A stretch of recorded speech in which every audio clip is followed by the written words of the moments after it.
Rancangan Salam Baitullah ini dibawa khas oleh Bank Rakyat, bank pilihan anda.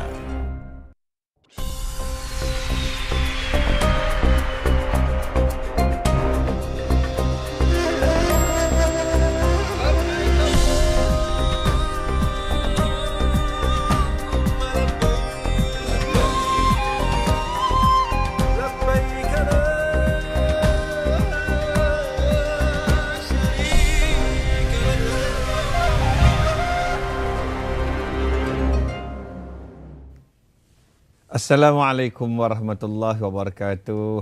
Apa khabar saudara? Kami doakan semuanya berada dalam keadaan sihat walafiat hendaknya. Alhamdulillah kita bersiaran secara langsung bagi malam yang kelima daripada Studio 2 Wisma TV Angkasa Puri, Kuala Lumpur. Dan pada malam ini kita ada satu lagi tajuk yang amat istimewa. Pastikan saudara kumpulkan anak-anak kita, saudara mara kita, tengok TV1, tengok Salam Baitullah. Sebab manalah tahu mungkin saudara mara kita akan dapat berinteraksi dengan mereka pada malam ini. Baik, pada malam ini kita akan bincangkan satu tajuk yang amat istimewa, ibrah antara Safa dan Marwah, ataupun kita nak sebut pengajaran Safa dan Marwah. Kita akan bersama seorang pendakwah yang tidak asing lagi, Ustaz Ahmad Syukri Yusof. Assalamualaikum Ustaz. Waalaikumsalam. Baik Ustaz ya. Salam sikit Ustaz. Alhamdulillah. Berapa kali pergi haji dah Ustaz?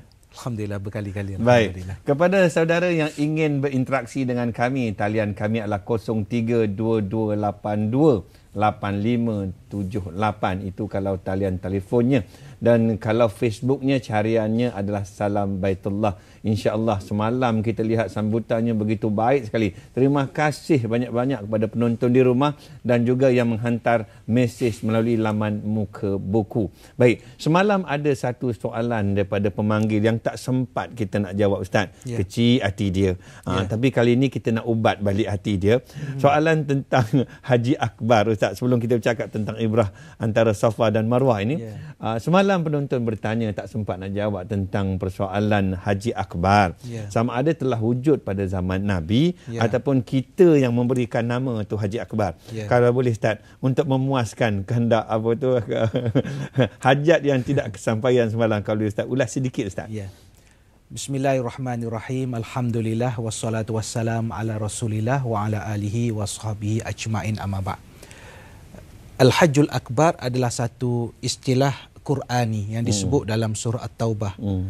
Dan bagi kefahaman biasanya bila menyebut kita masyarakat Melayu Islam kita menyebut Al-Hajjul Akbar ialah bila wukuf itu berlaku pada hari Jumaat. Itu dipanggil bertuahlah saudara kalau dapat Haji Akbar. Itu satu pandangan daripada pandangan para ulama. Tapi ada juga pandangan yang menyebut bahawa Al-Hajjul Akbar itu ialah kita wukuf itu sendiri merupakan Al-Hajjul Akbar. Sebab puncak kepada ibadah haji ialah wukuf di Arafah. Al-Hajju Arafah. Maknanya itu menunjukkan kebesaran, kepentingan wukuf di Arafah. Dan ada juga pandangan yang menyebut bahawa yang dikatakan Haji Akbar itu ialah hari yang ke-10 daripada Zulhijjah. Dan ada juga yang menyebut pada hari 9 Zulhijjah itu hari wukuf itu sendiri. Jadi pelbagai pandangan. Tapi saya lebih cenderung sudut peribadi saya ialah bagi kita menunaikan haji itu sebenarnya adalah haji yang besar. Yang paling pentingnya ialah seperti yang disebut oleh Allah, wa atimul hajja wal umrata lillah. Hendaklah kamu sempurnakan, itu paling penting. Sempurnakan haji itu dan umrah itu lillah.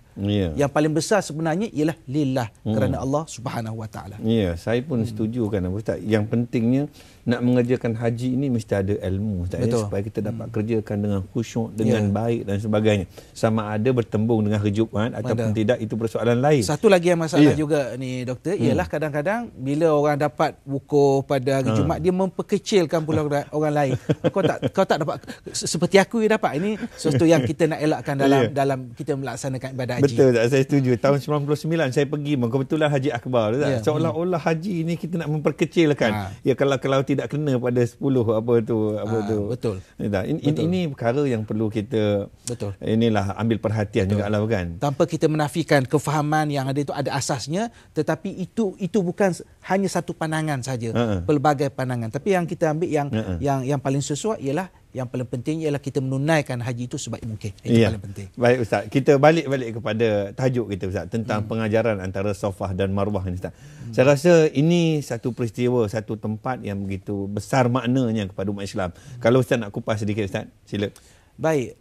Safah dan Marwah ini ialah kita kata dua bukit yang terletak di Al-Haram ataupun di Mekah yang disebut oleh Allah Subhanahu Wa Taala, Inna Safa wal Marwata min sya'airillah. Faman hajjal baita aw i'tamara fala junaha alaihi an yattawafa bihima wa man tatawwa khairan fa innallaha syakirun alim. Maksudnya ialah sesungguhnya Inna Safa wal Marwah, sesungguhnya Safa dan Marwah, dua bukit ini antara Safa dan Marwah min sya'airillah. Ia adalah di antara lambang agama. Lambang agama. Kaabah juga lambang agama. Tetapi tempat tawaf ini, tempat sa'i ini, antara Safa dan Marwah ini juga min sya'airillah. Sebahagian daripada tanda ataupun kita katakan syiar ibadat, ketundukan kepada Allah Subhanahu Wa Taala. Faman hajjal baita aw i'tamara fala junaha alaihi an yatawafa bihima. Maka sesiapa yang menunaikan haji di Baitullah ataupun menunaikan umrah, fala junaha alaihi, maka tidak menjadi suatu kesalahan kepadanya untuk dia berulang-alik. Tapi perkataannya tawaf. Sedangkan kalau kita sebut tawaf ialah Kaabah, tapi Allah Taala gunakan perkataan tawaf juga. Perkataan an yatawafa, tawaf. Itu yang disebut oleh Syekh Sya'rawi dalam tafsirnya. Kata Syekh Sya'rawi, mengapa Allah Subhanahu Wa Taala memilih perkataan itu? Sebab kita di antara Safa dengan Marwah itu macam kita buat pusingan juga. Safa, kemudian kita pusing Marwah, Safa. Jadi 7 kali itu seolah-olah kata Syekh Sya'rawi macam kita melakukan macam tawaf, tapi bukanlah macam kita tawaf Baitullahil Haram. Maka Allah Subhanahu Wa Taala menyebut, maka tidak menjadi kesalahan. Mengapa Allah Taala bila menceritakan tentang sa'i di antara Safa dan Marwah tidak menjadi suatu kesalahan? Adakah sebelum ini kesalahan? Ini berlaku ialah kerana sebelum ini ataupun sebelum Rasulullah SAW datang menyampaikan Islam, bawa syariat ini, orang jahiliah juga menggunakan Safa dan Marwah itu untuk sa'i juga. Sebab ibadah macam kita tahu semua bahawa ibadah haji ini disebut ibadah qadimah, ibadah yang lama, yang bukan di zaman jahiliah saja, bahkan sebelum itu Nabi Ibrahim sendiri, Nabi Ismail sendiri. Cuma pada zaman jahiliah yang mereka lakukan ialah mereka letakkan berhala. Di Safa ada berhala, kemudian di Marwah ada berhala. Jadi bila begitu, itu yang dilakukan oleh orang jahiliah dan itu juga dilakukan oleh para sahabat ketika mereka jahiliah. Waktu mereka berada pada zaman jahiliah, itu yang mereka lakukan. Maka bila Rasulullah SAW menyebut tentang syarat ini, rasa macam yang disebut oleh ulama tafsir, rasa macam bersalah, macam tak selesa. Sebab dulu sa'i itu antara Safa dan Marwah, itu yang dilakukan pada zaman jahiliah. Yang itu yang Allah Subhanahu Wa Taala menyebut sebenarnya tidak ada kesalahan pun. Sebab dulu ibadatnya itu syirik kepada Allah Subhanahu Wa Taala. Sebab dari sudut talbiyah, doktor, orang jahiliah juga menyebut la syarikalak. Disebut la syarikalak, tiada sekutu bagimu. Kemudian ditambah lagi illa syarikallah. Tiada syirik kepadamu, tetapi yang boleh syirik kepadamu. Dia pening kepala sikit. Dia nak letak juga yang syirik, menyebutkan Allah Subhanahu Wa Taala. Jadi Allah Subhanahu Wa Taala turunkan ayat ini untuk memberi kefahaman tak salah sekarang. Sebab ini merupakan sebagai suatu perintah Allah Subhanahu Wa Taala. Dan begitu juga Allah Subhanahu Wa Taala menyebut orang yang melakukan tatawuk, sukarela untuk melakukan kebaikan. Ada ulama menyebut bahawa maksudnya ialah melakukan ibadat haji dan umrah kalau ada kemampuan selepas itu sesuatu yang dialu-alukan, dan Allah Subhanahu wa taala menyebut fa innallaha syakirun alim. Sesungguhnya Allah Subhanahu wa taala boleh memberi pembalasan yang terbaik kepada orang yang menunaikan haji, orang yang membuat umrah, dan Allah Subhanahu wa taala Maha mengetahui. Itu yang disebut oleh Allah Subhanahu wa taala secara jelas tentang Safa dan Marwah ini. Selain daripada Ustaz, ada lagi peristiwa tentang Nabi Ismail dan ibunya. Kalau Ustaz nak buat sedikit mukadimah di situ Ustaz, supaya penonton kita dapat gambaran yang jelas daripada kita melakukan ibadat sa'i itu Ustaz.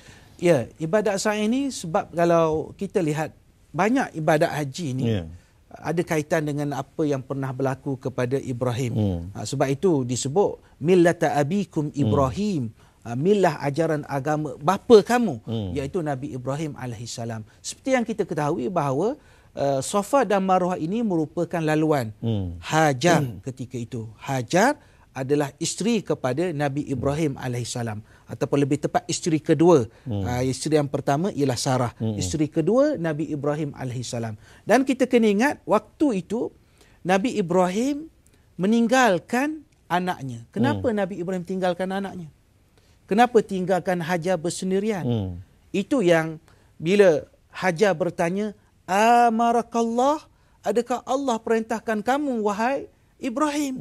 Lalu Ibrahim kata, ya, perintah Allah Subhanahu wa taala. Lalu ungkapan yang sangat masyhur, Hajar menyatakan, idzan falan yudayyi'ana. Kalau begitu, kalau itu perintah Allah, Allah Subhanahu wa taala tidak akan mempersia-siakan kami. Itu keyakinan yang ada kepada Hajar. Maka kita lihat di situ usaha yang begitu gigih yang dilakukan oleh Hajar. Tapi satu perkara yang perlu kita ingat ialah keyakinan Hajar kepada janji Allah Subhanahu wa taala. Tetapi bukan dia sekadar menuntut janji, tetapi usaha itu mesti dilakukan. Yang disebut sebagai kepercayaan kepada al-musabbib. Musabbib ni Allah yang menyebabkan. Tetapi pada masa yang sama kena cari asbab ataupun sebab-sebab untuk mendapat bantuan daripada Allah Subhanahu wa taala. Baik Ustaz, kita sambung lagi sebentar lagi Ustaz.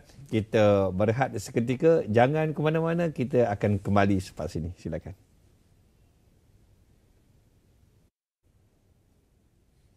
Baik saudara, terima kasih kerana masih lagi terus setia bersama Salam Baitullah secara langsung daripada Studio 2 Wisma TV Angkasa Puri, Kuala Lumpur. Kita sedang membincangkan tajuk Ibrah antara Safa dan Marwah bersama Ustaz Ahmad Syukri Yusof. Dan kepada saudara yang ingin berinteraksi dengan kami, talian kami lah 0322828578 dan Facebook kami cariannya adalah Salam Baitullah. Baik, nampaknya Tuan Haji Izam Hadi Siddiq telah pun bersedia untuk melaporkan perkembangan semasa jemaah haji kita di Tanah Suci Mekah dan untuk melepaskan rindu penonton kita kepada saudara mara mereka yang berada di sana. Kita persilakan. Assalamualaikum Tuan Haji Izam. Waalaikumsalam warahmatullahi wabarakatuh. Jemaah haji kita semuanya sihat ya? Tamu kita. Alhamdulillah, kalau tengok dari visual ni memang nampak wajah mereka, wajah-wajah yang ceria, wajah-wajah yang sihat menjelang hari wukuf pada 9 Zulhijjah nanti. Memanglah orang kata apabila berada di Tanah Suci ini, tak kira sebagai tetamu Allah, Duyufur Rahman ataupun bertugas, memang kesabaran perlu ada pada setiap jemaah. Macam tu juga kita dekat sini tunggu, baru sekarang dipanggil. Alhamdulillah. Kita dapat berlintas langsung juga untuk hari ini. Okey, dan untuk pengetahuan semua, penerbangan yang terakhir adalah pada 19 Oktober nanti. Jadi sekali lagi nak diingatkan kepada para jemaah yang belum lagi berangkat ke Tanah Suci, suka saya mengingatkan kepada jemaah haji semua supaya anda tidak perlu membawa kad pengenalan ataupun buku akaun tabung haji anda. Cukup memadai dengan kad yang disertakan oleh tabung haji ini, kerana inilah kad pengenalan, kerana inilah juga kad yang boleh dibuat untuk pengeluaran wang di Tanah Suci ini. Jadi tak perlu bawa lesen memandu, bawa kad pengenalan, buku akaun tabung haji, tak perlu. Okey, ramai yang dah ada kat sini. Saya cuba dapatkan satu atau dua jemaah haji kita untuk bertanyakan khabar. Assalamualaikum Hajar. Waalaikumsalam warahmatullahi wabarakatuh. Nama penuh Hajah siapa? Halimah binti Rosli dari Kuching, Sarawak. Orang Sarawak. Ya. Alhamdulillah. Berapa ramai orang Sarawak tahun ni? 600 lebih dari Sarawak. Alhamdulillah. Ya. Okey, kali pertama Hajah sampai di Masjidil Haram, kemudian lakukan tawaf, melihat Kaabah. Jadi apa perasaan Hajah apabila kali pertama melihat Kaabah itu?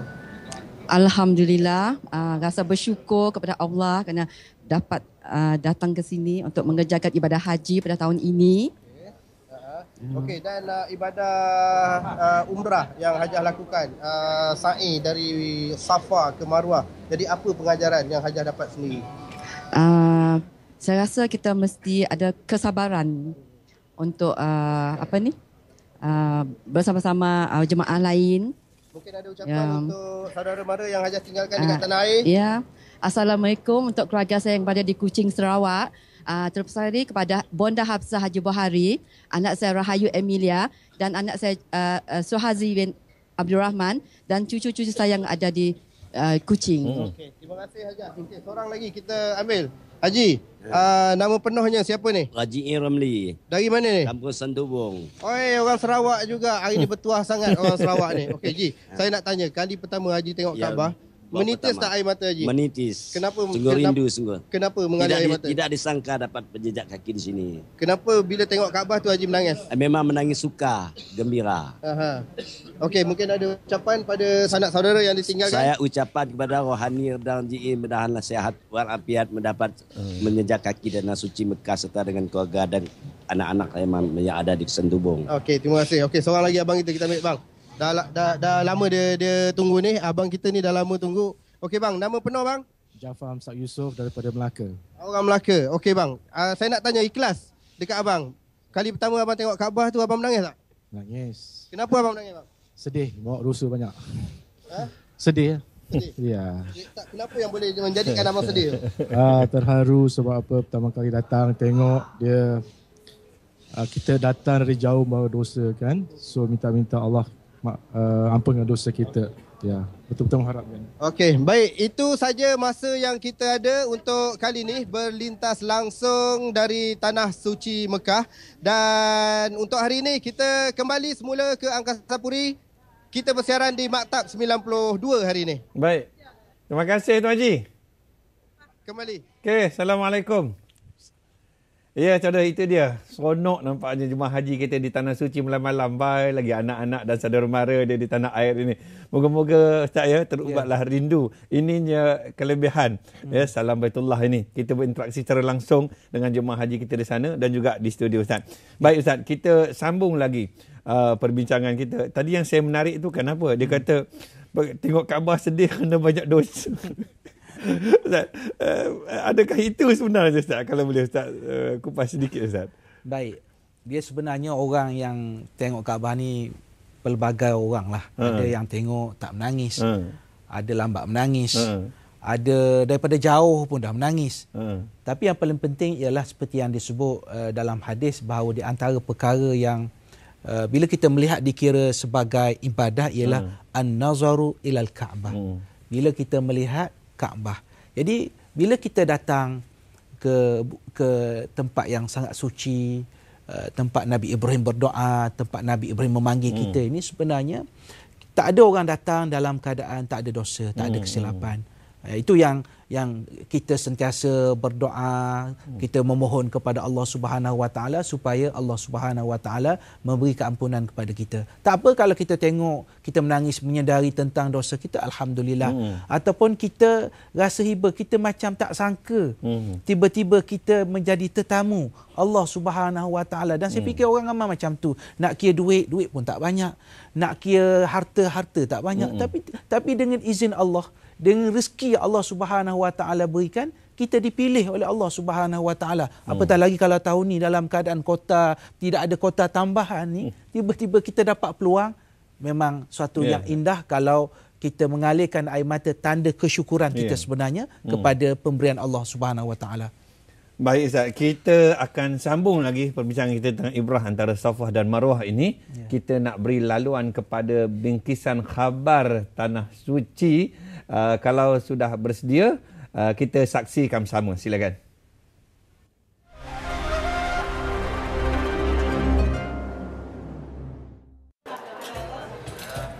roti canai, roti telur dan roti sardin. Juadah yang paling digemari jemaah haji Malaysia di Tanah Suci.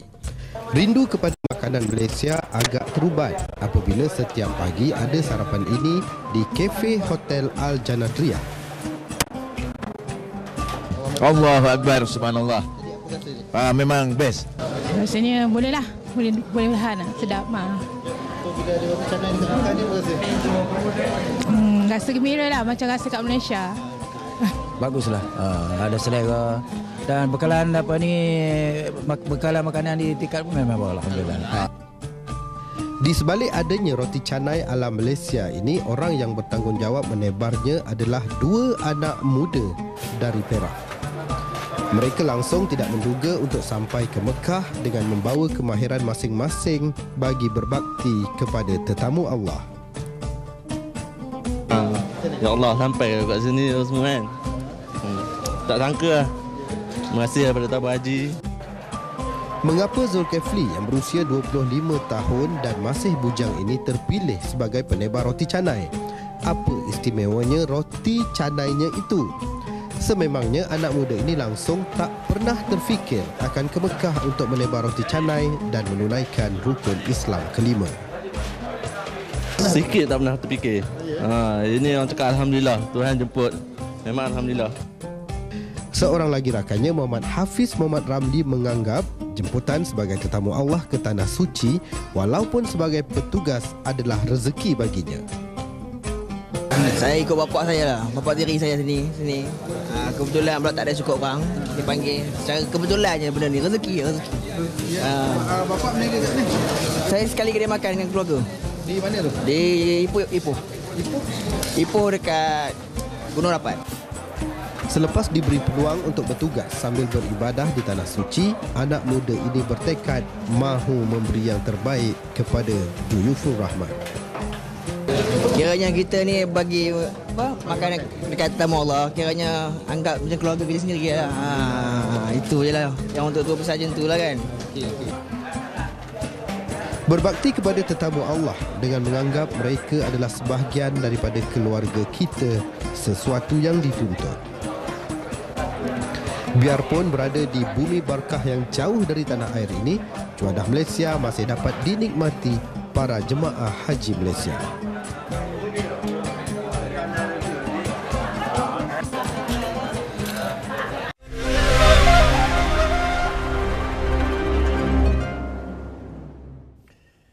Baik, saudara, terima kasih kerana masih lagi terus setia bersama Salam Baitullah secara langsung daripada Studio 2 Wisma TV Angkasa Puri, Kuala Lumpur.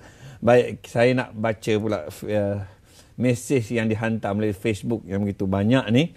Ya, saya bacanya antaranya. Ya, yang tak baca tu minta maaf lah. Ya.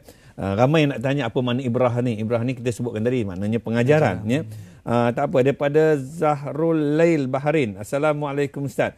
Kalau boleh saya nak tahu sejarah mengenai Safa dan Marwah. Mungkin ramai di antara kita yang telah lupa. Thank you, dia kata. Kita pun dah bincang sikit tadi. Daripada Haji Wali Haji Sismat nak tanya apa makna Safa dan Marwah. Ini daripada Brunei. Terima kasih orang Brunei. Kemudian daripada Zura Muhammad, Safa dan Marwah mengingati peristiwa Siti Hajar mencari air untuk anaknya Nabi Ismail. Betul tu. Daripada Ju Ariyat, nama payah ni. Apa maksud Safa dan Marwah? Itu ada kaitan soalan ditanya tadi. Terima kasih. Dan kemudian yang lainnya itu nanti saya tengok apa lain yang tengok sini. Tak apa. Yang lainnya Ustaz, soalannya hampir-hampir sama saja. Jadi kalau boleh Ustaz jawab dulu soalan yang apa tu dibangkitkan tadi Ustaz, silakan. Baik, antara perkataan ialah Safa dengan Marwah. Safa ada maknanya. Banyak maknalah dari sudut pembincangan istilah tu, macam-macam makna yang dihurai oleh ulama. Sebab kalau perkataan Safa itu sendiri bersih pun, suci pun dipanggil Safa. Ataupun kita kata anak bukit ataupun timunan itu pun dipanggil Safa. Marwah pun begitu, daripada batu, himpunan batu itu menjadi sebuah bukit kecil itu kalau pun disebut nama Marwah. Anak dengan dua-dua nama ni boleh tak? Kalau mengambil sempena tempat yang sebagai syairillah tak ada masalah. Tak ada masalah. Nama Safa ke nama Marwah boleh, tak ada masalah. Dan kaitan dengan sejarah macam kita ketahui lah. Dan juga air Zam-Zam mungkin cerita ni kita dah tahu. Cuma kita nak beri fokus ialah kita kena ingat macam ni. Masa berlaku peristiwa tu bukan macam suasana kita tengok dalam visual dalam gambar tadi. Cantik, sejuk, tak panas. Begitu dalam Kaabah sekarang ni. Betul. Bukan begitu. Masa tu padang pasir. Dan kita kena ingat Hajar ketika itu, dalam banyak ulama tafsir kata Hajar pun usia dah tua. Usia dah tua, bukan tengah umur 20, bukan 30, umur mungkin dah umur yang tua lah, mungkin 40, 50 Allah alam, tapi bukan umur yang muda. Tetapi macam saya katakan tadi, keyakinan kepada janji Allah Subhanahu Wa Taala, dia berusaha untuk mencari air. Sebab bila Ibrahim kata Allah Taala perintah dia keluar untuk berdakwah, maka Hajar menyatakan falan yudayyi'ana, pasti Allah Ta'ala tidak akan mempersia-siakan kami. Maknanya Hajar dah yakin. Dia tak akan mati. Dia tak akan mati kehausan. Tapi dia kena cari asbab. Cari sebab supaya dia mendapat meneruskan kehidupan. Itu yang dia ulang alik, naik bukit, turun bukit 7 kali. Kita kalau sekali pun dah letih dah. Tapi usaha itu diteruskan sehinggalah itu usaha. Tapi akhirnya tempat hentakan kaki anaknya Ismail itu keluar air Zam-Zam. Itu merupakan rahsia Allah Subhanahu Wa Taala. Jadi dalam hidup kita pun jangan kita dengar sekadar cerita saja. Pertamanya ialah kita kena usaha dalam sesuatu perkara. Nak pergi haji pun kena usaha. Kalau sebut nak pergi haji, 1,300 pun tak masuk dalam tabung haji pun tak jadi. Jadi kena buat sesuatu. Kita ada pemanggil kalian, Ustaz. Saya pun nak panjang juga perkara ni. Bayangkan air Zam-Zam sampai sekarang tak kering, Ustaz. Itu besarnya kekuasaan Allah Subhanahu Wa Taala. Baik, pemanggil di tanah. Assalamualaikum. Siapa di sana? Waalaikumsalam warahmatullahi. Siapa di sana? Saya. Ya. Saya Puan Intan daripada Melaka. Puan Intan dah pergi haji ke? Ya. Sudah pergi haji?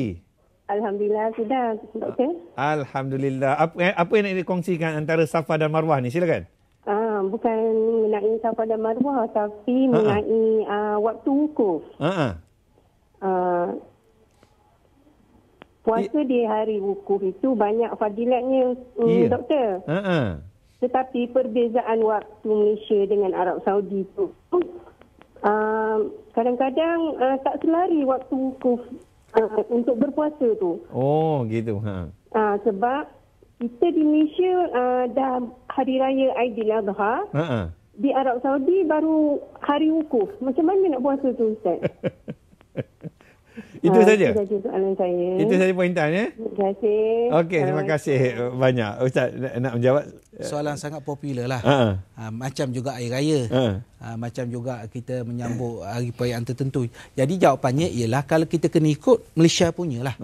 Kalau 9 Zulhijjah, 9 Zulhijjah Malaysia. Kalau 10 Zulhijjah, 10 Zulhijjah Malaysia. Kita tak boleh berdasarkan negara tersebut lah. Berdasarkan tarikh kita. Itu yang mutamaknya.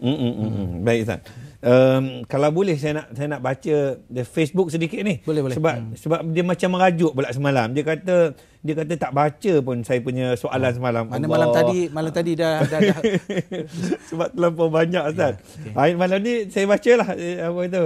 Ya, kita puaskan hati penonton. Assalamualaikum daripada Siti Mariam Ahmad. Assalamualaikum, Ustaz. Semalam Ustaz tak baca pun soalan saya. Harap malam ni tak menghampakan, Ustaz. Tempat sa'i dikatakan bukan sebahagian pada masjid. Maknanya tak dapatlah pahala solat dalam Masjidil Haram. Ustaz, itu satu. Daripada yang seterusnya pula, Adnan Jamil. Safa dan Marwah mengingatkan nostalgia bagaimana kisah seorang ibu Hajar terhadap anak Ismail mencari air untuk anak selepas ditinggalkan boleh berada di sisi Baitullah. Apa lagi soalan di situ? Lagi satu daripada Iman Muslim. Assalamualaikum. Saya nak bertanya, Waalaikumsalam. Apakah batal sa'i kita jika tidak jejak kaki di Bukit Safa dan Marwah? Ustaz, sebenarnya nak baca ni banyak lagi, Ustaz. Nanti baca banyak sangat pun tak terjawab, susah juga. Ustaz jawab. Baca banyak, jawab tidak. Baik, yang pijak tu tak mesti. Bukan mesti. Dan hari ni pun kalau kita lihat bukit pun dah dipagar sekali lagi oleh kerajaan Arab Saudi. Yang pentingnya dia ada di tempat yang tinggi, dia ada tar yang warna yang tertentu itu kita pijak di situ dah cukup. Baik, apa tadi yang satu lagi tadi? Yang dikata kat tempat sa'i tu tak termasuk dalam Masjidil Haram. Sebab tu macam doktor sebut tadi, kita kalau pergi ke Mekah nak tunaikan haji apa-apa pun kita kena ada ilmu. Memang betul lah. Dia bukan sebahagian daripada masjid. Jadi kadang-kadang jemaah kita dia datang awal tapi dia ambil lokasi itu tak kenalah. Kita kena masuk ke dalam masjid. Melainkan kalau kita terlambat ataupun ketika kita sa'i itu tiba-tiba azan, itu lain cerita lah. Makna kita dah tak boleh nak masuk dan sebagainya. Tapi kalau kita datang awal tiba-tiba kita duduk di situ, kita tak dapat fadilat. Fadilat berada dalam Masjidil Haram itu, tanpa menafikan kita semayang di Al-Haram itu sendiri ada kelebihannya. Tapi sudah tentu kalau dakhil masjid, dalam masjid lebih afdal. Itu yang mesti kita faham betul-betul. Yang penting Ustaz, semayang itu kena dikerjakan. Mesti dilaksanakan. Kalau dapat dalam Masjidil Haram, alhamdulillah. Kalau tak dapat, bukan makna Allah tak akan kabulkan doa kita. Yang pentingnya dalam Ustaz ya. Betul. Baik Ustaz. Tadi kalau kita ikuti perkembangan jemaah haji kita di Tanah Suci Mekah, kali ini kita ikuti pula perkembangan jemaah haji kita pula di Kompleks Tabung Haji di Kelana Jaya bersama dengan Ustaz Nabil. Kalau sudah bersedia Ustaz, Assalamualaikum. Waalaikumsalam warahmatullahi wabarakatuh. Ustaz, apa khabar Ustaz? Terima kasih Dr. Ridwan T. Abdullah dari Studio 2 Angkasa Puri. Assalamualaikum warahmatullahi wabarakatuh. Terima kasih bagi rakan-rakan penonton yang setia bersama kami dalam rancangan Salam Baitullah. Anda bersama saya Nabil Ahmad. Kita berlintas langsung dari Kompleks Tabung Haji Kelana Jaya untuk malam ini bersama-sama dengan jemaah haji yang bakal berlepas menerusi KT 94 dengan penerbangan Saudi Arabia dengan nombor siri penerbangan SV5713 yang bakal membawa 318 orang jemaah haji. Terdiri daripada jemaah haji lelaki seramai 128 orang, manakala jemaah haji wanita 190 orang. Jadi mereka bakal berlepas pada jam 1.50 pagi nanti, dan sekarang ini di Kompleks Tabung Haji Kelana Jaya semua jemaah sedang melakukan pemeriksaan bagasi dan keadaan agak terkawal dengan petugas-petugas yang sentiasa memberikan komitmen yang begitu besar. Dan apapun saudara, kita nak berkongsi mungkin ada kata-kata yang bersama-sama dengan jemaah haji kita bersama saya ketika ini. Assalamualaikum Puan. Waalaikumsalam warahmatullahi wabarakatuh. Boleh saya tahu nama Puan? Nama saya Puan Hasnah binti Omar. Alhamdulillah. Jadi nak tanya sikit, bagaimana kata simpanan selama ini? Simpanan saya selama 5 tahun, saya menekat untuk membawa seramai mungkin ahli keluarga ke Tanah Suci, insya-Allah. Dan mengharapkan agar saya mendapat haji yang mabrur, di samping menolong nenek saya, berkat nenek saya dapat menunaikan ibadah haji. InsyaAllah saya pergi bersama suami, mertua dan nenek. InsyaAllah. Semoga dapat haji yang mabrur Puan. InsyaAllah. Okey, itu dia harapan daripada salah seorang jemaah haji kita. Kita bersama lagi dengan seorang lagi jemaah haji. Assalamualaikum. Waalaikumsalam warahmatullahi wabarakatuh. Apa khabar Tuan? Alhamdulillah. Baik, jadi Tuan, kali ini pergi dengan siapa? Saya memang dengan isteri saya lah. Alhamdulillah. Berdua. Berdua saja. Berdua saja. Jadi orang kata bila pergi sana, kita sentiasa mengharapkan ada suatu harapan ataupun kita punya munajat kita dengan Allah. Jadi kalau boleh dikongsikan dengan rakan-rakan kita. Ya, memang. Pertamanya saya mengucap syukur alhamdulillah kerana saya telah diterima oleh Allah untuk jadi tamu dia pada tahun ini, dan tabung haji juga telah memberi kesempatan untuk saya menggunakan waktu haji tahun ini. Dan harapan saya dan isteri, bila di semasa menunaikan ibadah haji nanti, biarlah kami mendapat haji yang mabrur, diterima oleh Allah segalanya. Itulah harapan kami. Itu dia harapannya. Tak terungkap sebenarnya. Tapi apapun Tuan Haji, semoga selamat sampai dan melaksanakan ibadah dengan sempurna. Itu antara harapan daripada jemaah haji kita. Dan kalau kita dapat saksikan secara keseluruhan pergerakan jemaah haji sekarang ini sedang melakukan pemeriksaan bagasi melalui pemeriksaan ataupun aturan yang dilakukan oleh pihak petugas. Kemudian mereka memasuki laluan yang telah dilakukan dan mereka mengambil pasport yang sedang dilakukan sekarang ini. Jadi sekarang ini kita lihat, inilah dia keadaan-keadaan yang berlaku di dalam Kompleks Tabung Haji. Untuk peringkat pertama, jemaah haji bersama dengan ahli keluarga. Sebelum kita dapat lihat bagaimana beg-beg yang telah disusun oleh pihak petugas-petugas, dan mereka akan memastikan bahawa beg-beg yang dibawa ini akan diperiksa, kemudian seterusnya akan dihantar ke dalam perkhidmatan yang telah disediakan untuk memudahkan jemaah haji bergerak ke lokasi seterusnya. Dan selepas ini mereka akan terus bergerak ke Dewan Taklimat untuk mendengar beberapa taklimat sebelum sampai ke Kuala Lumpur International Airport. Baik, itu sahaja laporan terkini daripada Kompleks Tabung Haji bersama saya Nabil Ahmad, dan kita kembali bersama rakan tugas di Studio 2 Angkasa Puri. Baik, terima kasih Ustaz Nabil. Assalamualaikum. Baik, itu dia saudara perkembangan jemaah haji kita di Kompleks Tabung Haji Kelana Jaya. Kita akan berehat seketika Ustaz ya. Kita akan sambung perbincangan kita. Kita beri laluan dulu kepada penaja kita. Silakan.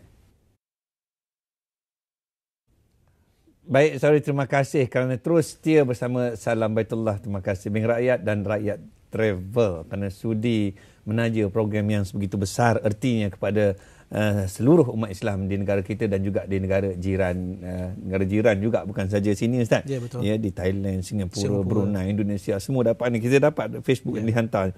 Baik, Ustaz, kalau boleh kita sambung balik bicara kita ini kepada penonton sebelum itu kepada penonton, talian telefon kita adalah 03-2282-8578. Dan kalau boleh saya nak baca sedikit Ustaz, Facebook yang telah dihantar sebab dia ada kaitan dengan tajuk kita ini. Daripada Fauzia Ismail. Assalamualaikum Ustaz. Waalaikumsalam. Ada berpendapat kawasan sa'i daripada Marwah dan ke Safa itu adalah sebahagian daripada Masjidil Haram kerana perluasan kawasan sa'i yang telah dijalankan. Harap Ustaz dapat komen perkara ini. Tadi dah dijawab tapi dia nakkan penjelasan yang lebih lanjut Ustaz. Dan kemudian dia bertanya lagi pada Hajah Maimunah Osman. Assalamualaikum. Waalaikumsalam. Terubat rindunya melihat Salam Baitullah. Tahun lepas saya menunaikan fardu haji. Semasa hari kedua sampai di Mekah, saya mengajak suami ke Masjidil Haram pada waktu zuhur. Saya tak sabar nak melihat Bukit Safa dan Marwah dan berdoa di sana Ustaz. Ini berdoa pula di situ tu. Dan saya rasa untuk itu cukup Ustaz. Nanti banyak sangat baca tak terjawab pula. Ada panggilan ke? Daripada Australia. Oi, jauh nampak. Assalamualaikum. Waalaikumsalam warahmatullahi wabarakatuh. Apa khabar, Prof? Baik, alhamdulillah. Siapa di sana? Ada Ustaz kita tu, Ustaz Ahmad Syukri Yusof. Saya Haji Khalid bin Haji Hussein daripada Perth, Western Australia. Jauh Tuan Haji, terima kasih kerana mengikuti Salam Baitullah. Ya, dah 5 malam berturut-turut ni cuba-cuba menghubung, susah dapat tahu malam ni, syukur alhamdulillah. Terima kasih. Silakan Tuan Haji. Profesor ada cakap itu hari, bukan kata daripada Malaysia, Singapura saja, orang daripada negeri kangaroo ni. Ya ke? Putus. Allahu Akbar. Putus apa tu? Sebab jauh sangat apa tu. Dia kata daripada mana? Seluruh bukan saja negara jiran. Yang bukan jiran pun mengikuti Ustaz manfaatnya. Apatah lagi ada Ustaz Syukri malam ni Ustaz. Putuslah. Tapi dia tu sampailah. Saya yakin dia akan telefon balik Ustaz. Silakan Ustaz soalan tadi. Baik, soalan tadi berkenaan dengan peluasan dan sebagainya. Saya ingin fokus macam ni.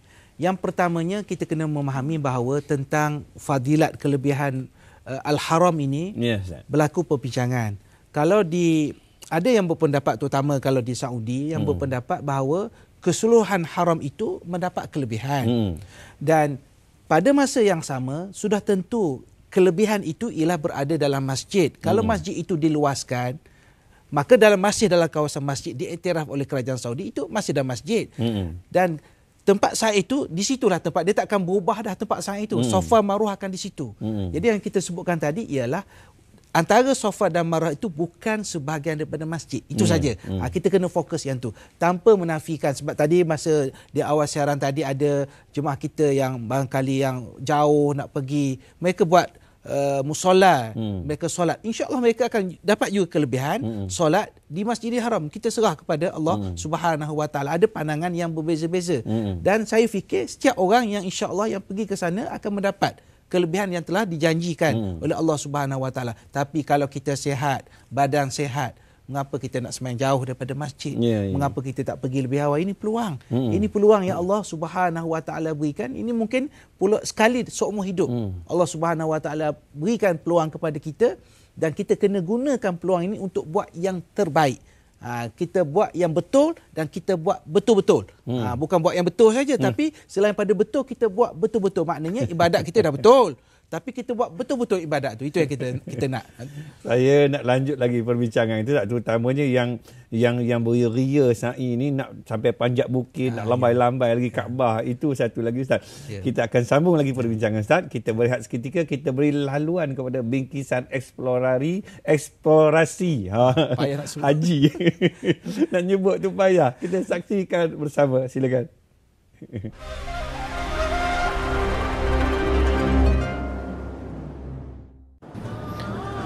Dalam sejarah Madinah, antara peristiwa penting yang berlaku adalah keluarnya api di bumi Hijaz ini. Sebagaimana yang disebutkan oleh Nabi SAW, baginda Rasulullah SAW bersabda yang maksudnya tidak akan berlaku kiamat sehinggalah keluar api dari bumi Hijaz yang akan menerangi tengkuk unta di Busra, iaitu sebuah negeri di Syria. Imam Nawawi berkata, telah keluar api di Madinah pada zaman kami, iaitu pada tahun 654 Hijri. Melalui fakta yang kami perolehi menerusi tulisan Dr. Abdul Basit Haji Abdul Rahman, kami dipertemukan dengan salah seorang rakan penulis buku Madinah Munawarah, Kelebihan dan Sejarah, iaitu Haji Nur Huzaini Abdul Rahman. Teruja untuk melihat kesan keluarnya api dari Madinah itu, kami dibawa oleh Haji Nur Huzaini ke kawasan Bukit Terbakar. Jadi Bukit Terbakar tu berlaku pada tahun 654 Hijrah. Pada itu zaman Imam Nawawi. Imam Nawawi dalam kitab dia disebutkan dia sempat pada waktu itu, tapi Imam Nawawi ada di Syam lah, di Syria, sehingga kan tinggi tak tinggi api tersebut di Syam tu dilihat setinggi leher unta, culangan api. Jadi antara lokasinya di Bukit Terbakar ni lah, dan sebahagian besar sebenarnya bumi Hijaz ni naiki api. Okey, kalau dikirakan dari Masjid Nabawi ke Bukit Terbakar ni agak-agak berapa kilometer? Dan kalau radius saya rasa tidak lebih daripada 5 kilometer. Jadi peristiwa tu berlaku lama. Dia api tu hampir lebih kurang dalam beberapa hari jugalah. Kesan Bukit Terbakar ini dapat dilihat dengan jelas, dan batu-batu yang ada di sekitar bukit pernah dibuat kajian oleh saintis yang mengkaji lava gunung berapi. Kami tinggalkan Bukit Terbakar, kami terus bergerak dan singgah pula ke salah satu lagi kawasan sejarah di pinggir Madinah. Ia adalah Kubu Ka'ab bin Al-Ashraf. Mengikut sejarah, kubu ini adalah milik seorang pemimpin Yahudi yang sangat jahat dan selalu menghina Islam dan menjadi dalang untuk memerangi Rasulullah sallallahu alaihi wasallam. Ka'ab berjaya dibunuh pada malam 14 Rabiul Awal tahun 3 Hijri. Eksplorasi haji seterusnya akan menjelajah beberapa masjid bersejarah di Madinah. Jadi pastikan anda setia menonton Salam Baitullah sehingga 29 Oktober ini.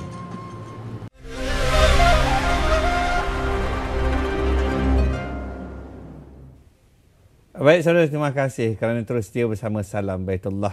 Kita sambung lagi perbincangan kita, Ustaz. Ya. Yang sebagaimana yang saya sebutkan tadi. Ya. Bagaimana Ustaz tentang yang kita yang bersungguh-sungguh ni, ya. Dan sampai kadang-kadang ya antara amalan kita terganggu kerana kita kita terlalu beria-ria nak rasa puas hati, Ustaz. Ya.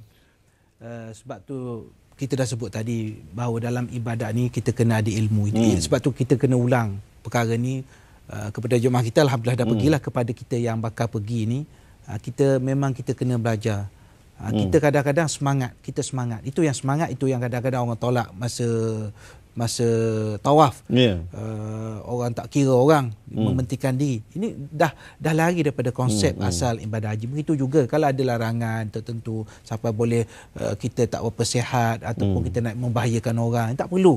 Yang perlunya ialah kita sa'i di antara Safa dan Marwah, dan di situ pun kita dah boleh berdoa kepada Allah Subhanahu Wa Taala. Memang ada kelebihannya, sebab itu di antara yang kita sebut di awal tadi, di antara kita kata syiar, min sya'airillah, di antara tanda-tanda tempat ibadat, lambang ibadat dalam agama. Jadi dalam kita buat sesuatu perkara kena ada ilmu, dan bila kita buat satu perkara tu kita kena fikirkan juga orang lain.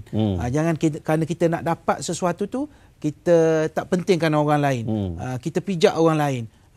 Kita halang orang lain sebagai contoh. Ini perkara-perkara yang kita kata sifat yang mesti kita kikis dalam diri kita. Baik Ustaz. Ustaz, kita sambung lagi perbincangan kita.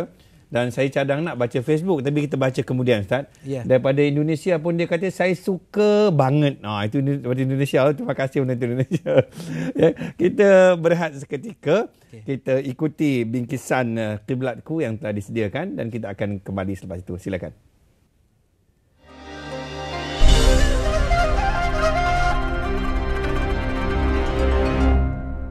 Kampung Raja Mukim Jeram, Tunjang, Kedah. Inilah tempat Maktam dilahirkan. Orang panggil Maktam Hajah Doyah binti Arifin. Assalamualaikum. Salam. Oh, Cik Puan Aisyah. Apa khabar? Baik. Tak jumpa Cik Puan dah. Ingat kata nak pergi haji. Ini seronoknya. Masya-Allah. Alhamdulillah. Maktam syukurlah. Sebab lama dah Maktam tengok ini dah baru dapat. Baguslah. Alhamdulillah. Nampak masuk? Ya.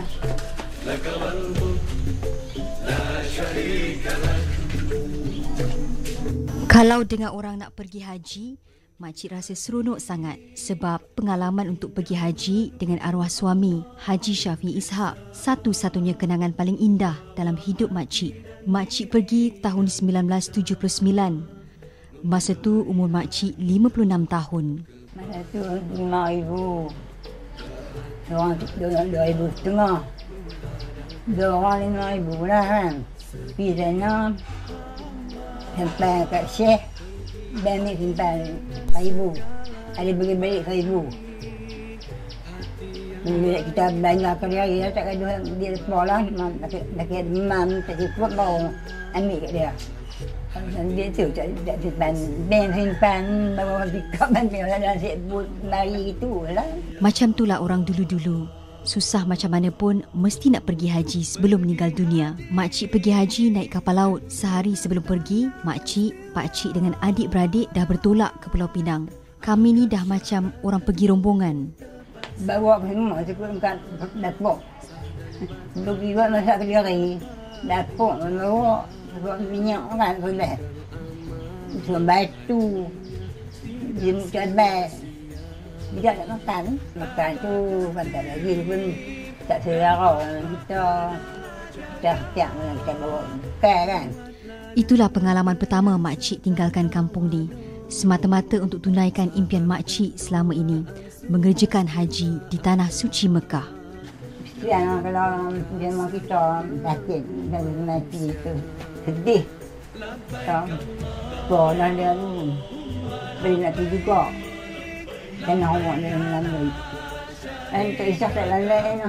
Orang dia lalui. Dan hidupnya enggak. Dia mati sana kau.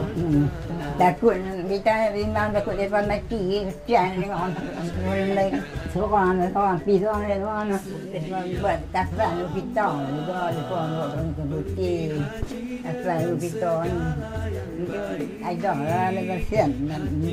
Kita ada isi berapa betul orang tajung itu. Kafan. Kita tajung itu.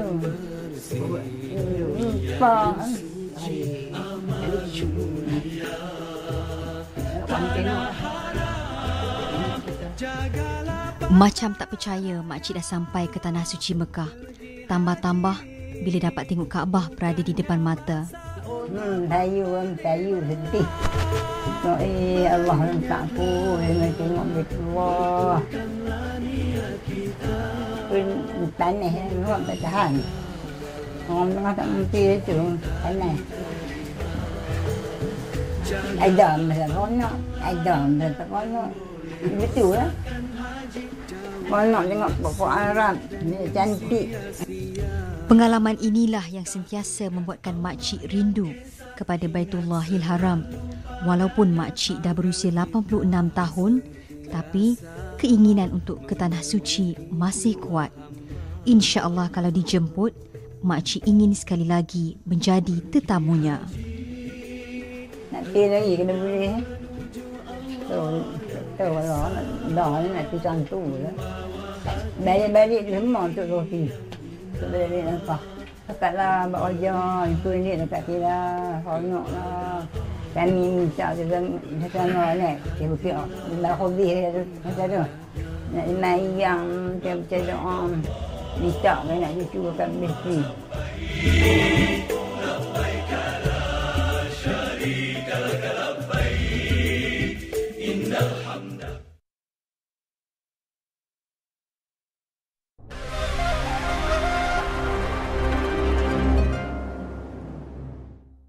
Untuk untuk anak-anak di kampung, ya. Mak dan abah ucapkan supaya anak-anak semua pandai jaga diri baik-baik. Doakan kami di sini selamat dan dapat mengerjakan ibadah haji dengan selamat. Jadi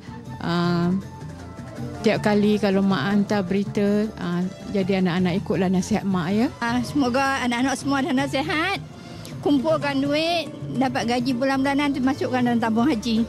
Semoga boleh datang menghadap kiblat dan sembah Allah.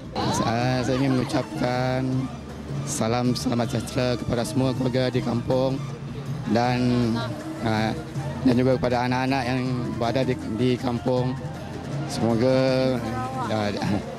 di Kuching Sarawak, semoga mereka sihat walafiat. Ucapan ni saya tujukan khas pada suami saya, Encik Khairi bin Abu Bakar di Balai Polis Santubong, dan anak-anak yang tersayang. Khas kepada suami saya Ibrahim bin Bakar, kepada anak-anak saya yang berada di Kuala Lumpur, Hartini binti Halim, Harmizi bin Halim dan Ahmad Faizal bin Halim, sekeluarga lah yang berada di Kuala Lumpur. Semoga kita anak beranak akan dapat sama-sama mengejar haji juga di lain masa, insya-Allah.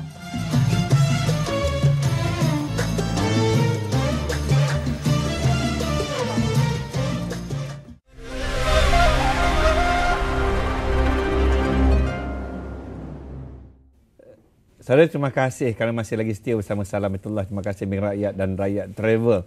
Baik, saya tengok dalam bingkisan kiblatku tadi, nenek dah yang dah pergi pun dah 86 tahun nak pergi lagi, Ustaz. Kerinduan. Kerinduan. Ustaz, kita ada sedikit masa, Ustaz. Sambil saya nak baca juga nanti Facebook ini, nanti dia marah pula. Pelajar umur 6 tahun ni. 6 tahun. Izzatul Nur Balqis, bukan 6 tahun, darjah 6, Ustaz. Ustaz, saya pelajar darjah 6, nak tahu boleh tak kalau Safa dan Marwah bila kita doa hajat sambil berjalan, tolong jawab Ustaz, saya hantar tak jawab. Dia merajuk tu. Comel Molek, teramat rindu kepada panggilan Kaabah. Ini tentang dia nak pergi, saya tak perlu baca kan. Ada satu lagi yang saya nak baca sini, daripada Muhammad Jamil Muhammad Syafi. Salam. Mungkin salam. Saya berusia 17 tahun. Saya tahu sa'i dan syarat sah haji, tetapi saya tidak faham mengapakah kita perlu berlari-lari anak. Ustaz jawab sikit lagi. Dan akhir sekali, Waqi Abdul Rahman, ada jemaah haji yang solat di atas tinggalan batu Marwah. Apa pendapatnya, Ustaz? Ini Ustaz, silakan. Kita ambil yang paling akhir tadi. Ya. Tak perlu sembahyang di batu dekat Marwah Safa. Ini sesuatu yang tidak pernah dilakukan oleh Nabi SAW. Sebab itu kalau kita lihat, saya terang sedikit masa yang tak cukup ni, batu ni tidak penting. Dia pentingnya ialah at-ta'assi bi Rasulillah. Kita mengikut apa yang dibuat oleh Rasulullah SAW. Kalau Hajarul Aswad itu diciumnya oleh Rasulullah, kita buat. Tapi kalau batu biasa dilontar ketika jamrah. Lontar pula semuanya batu. Itu nak menunjukkan ini syariat.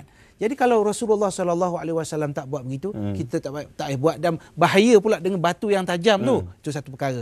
Yang kedua tadi tentang boleh ke kita berdoa dalam keadaan berjalan ketika antara Safa dan Marwah? Boleh. Sebab itu sepanjang tujuh kali kita berputar itu, kita berpusing itu, kita boleh sambil berdiri, apa sahaja yang kita nak baca. Dan berkenaan dengan adik kita tadi, mengapa tempat lari anak itu nak mengambil daripada apa yang pernah dilakukan oleh Hajar.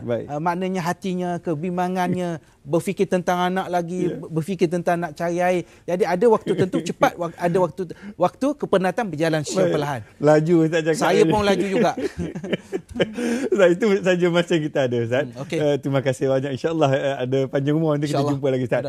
Baik, saudara, demikianlah nampaknya masa yang kita ada untuk bersiaran secara langsung bersama Salamatullah. Dan jangan lupa besok seperti biasa jam 9 hingga 10 teruskan bersama kami, insya-Allah. Assalamualaikum warahmatullahi wabarakatuh, dan kita jumpa lagi.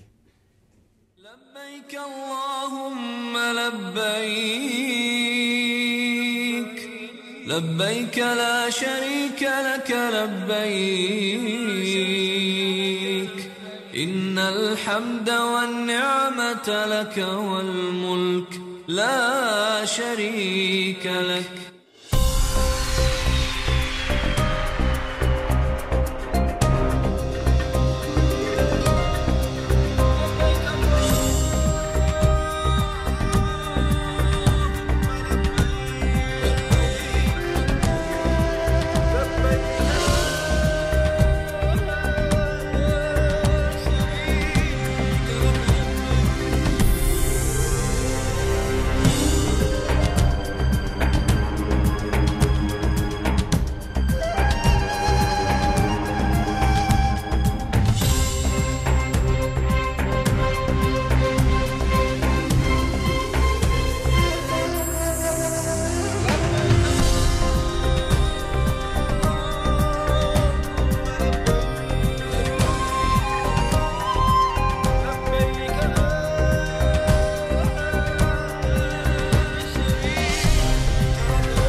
Rancangan Salam Baitullah itu tadi dibawa khas oleh Bank Rakyat, bank pilihan anda.